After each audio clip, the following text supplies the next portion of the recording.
লাকসামের গৌরবময় ইতিহাস বহন করে দাঁড়িয়ে আছে নবাব ফয়জুন্নেছা বাড়ি, জাদুঘর ও মসজিদ। এই প্রাসাদ শুধু ইট পাথরের স্থাপনা নয়, এটি বাংলার নারী জাগরণের এক অনন্য প্রতীক। নবাব ফয়জুন্নেছা ছিলেন উপমহাদেশের প্রথম নারী নবাব, যিনি শিক্ষা ও সমাজ সেবায় রেখে গেছেন অমর দৃষ্টান্ত। তার ব্যবহৃত জিনিসপত্র, দুষ্প্রাপ্য দলিলপত্র আর ঐতিহাসিক নিদর্শন এখন সংরক্ষিত আছে এই জাদুঘরে।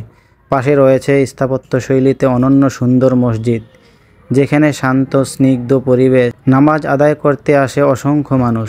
লাকসামের এই ঐতিহাসিক স্থান শুধু দর্শনীয় নয়, এটি ইতিহাস, সংস্কৃতি ও ধর্মীয় চেতনার এক বিরল সমাহার। তাই কখনো যদি সময় পান তাহলে অবশ্যই লাকসামে আসলে এই নবাব ফয়জুন্নেছা জমিদার বাড়ি, জাদুঘর এবং নবাব ফয়জুন্নেছা যে মসজিদ আছে এটা ঘুরে যাবেন। পাশাপাশি নবাব ফয়জুন্নেছা যে ডিগ্রি কলেজ আছে সেটাও ঘুরে যাবেন।